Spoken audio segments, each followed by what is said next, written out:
surmonterons ces épreuves et nous restaurerons la paix et la sécurité dans notre chère patrie.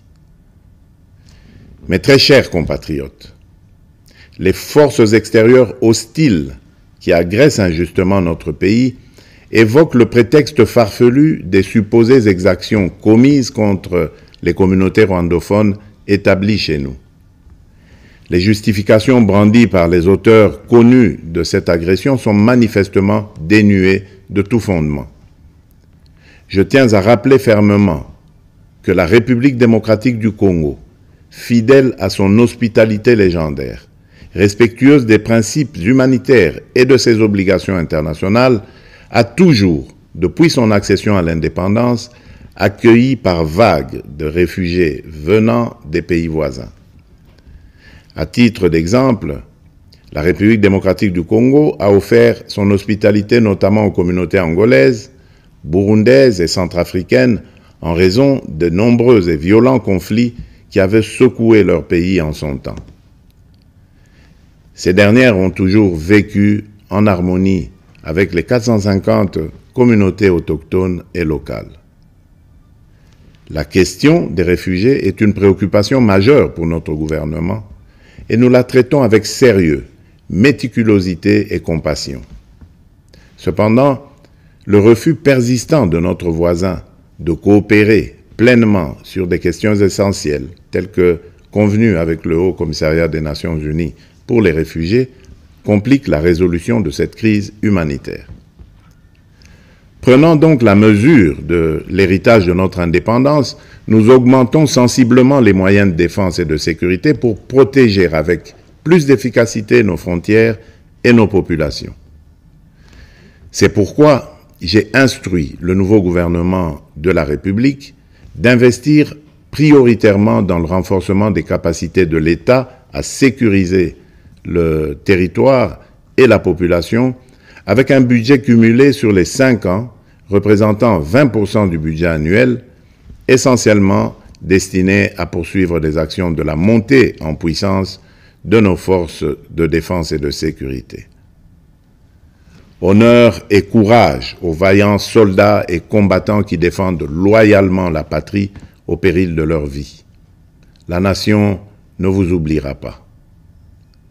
En cette période où notre nation est confrontée à des défis sécuritaires multiformes, j'en appelle à l'harmonie et à la cohésion de toutes les communautés pour unir nos forces, promouvoir la paix, le respect mutuel, afin de consolider la transformation socio-économique de notre pays.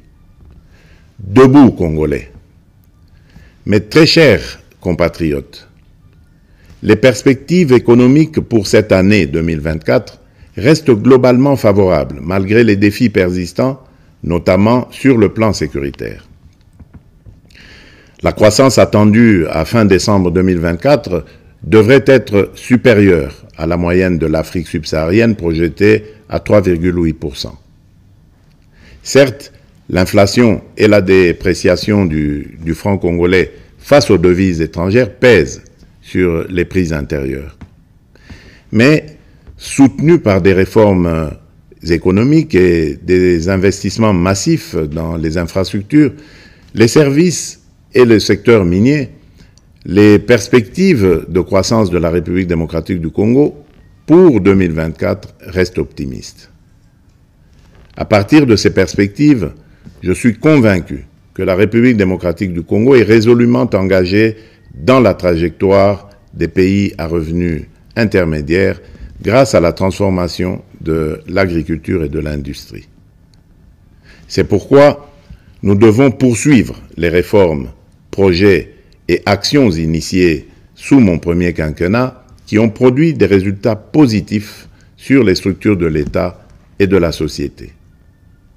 Il s'agit, entre autres, de la restauration de la fonction de contrôle financier et d'audit des comptes publics pour améliorer la gouvernance, la consolidation de nos réserves de change évaluées actuellement à 5 milliards de dollars américains, la gratuité de l'enseignement de base, les différents paliers de la couverture santé universelle ainsi que le programme de développement local des 145 territoires.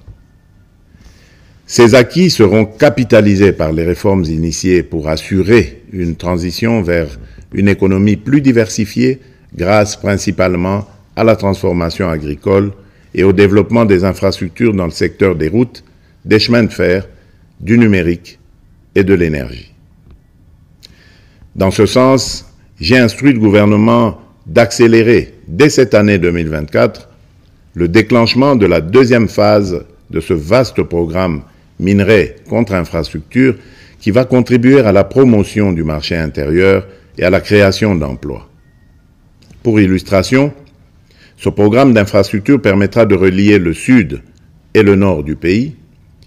Cela va non seulement consolider notre réseau national de transport multimodal, mais aussi améliorer sensiblement la qualité de la communication à l'intérieur du pays. De même, dans le cadre de l'amélioration de la mobilité dans les grandes villes du pays, je viens de lancer les travaux de construction de la route de contournement de la capitale Kinshasa, partant de la cité de Mboudi et débouchant sur la route nationale numéro 1 par Badara, non loin de l'aéroport international de Ndjili.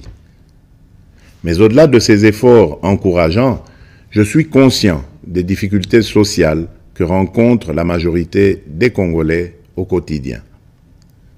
En ma qualité de garant de la nation, je peux vous rassurer que cette situation me tient à cœur et que rien n'arrêtera ma détermination à y apporter des solutions idoines et urgentes. Aussi, ai-je instruit le gouvernement à prendre des mesures nécessaires pour alléger le coût du panier de la ménagère et améliorer le pouvoir d'achat de la population. Mes très chers compatriotes, la véritable indépendance et la liberté découlent inévitablement du développement, fruit d'un dévouement et d'une prise de conscience profonde de nos responsabilités. Ainsi, en célébrant notre fête nationale, nous sommes tous interpellés à embrasser pleinement la maturité de notre nation et à assumer pleinement les devoirs qui en découlent. En tant que citoyennes et citoyens congolais, où que nous soyons, il est impératif de nous engager résolument pour promouvoir les valeurs de solidarité, de justice et de travail. C'est en nous appropriant véritablement de ces idéaux que nous prendrons pour de bon le plus bel élan, comme nous y invite notre hymne national, et ce, en vue d'ouvrir la voie à un avenir radieux pour notre pays, lui permettant ainsi de prendre sa place légitime parmi les nations influentes du monde. Bonne fête nationale à toutes et à tous. Que Dieu bénisse la République démocratique du Congo, son peuple et tous ceux qui l'ont choisi comme pays de résidence. Vive la République démocratique du Congo. Je vous remercie.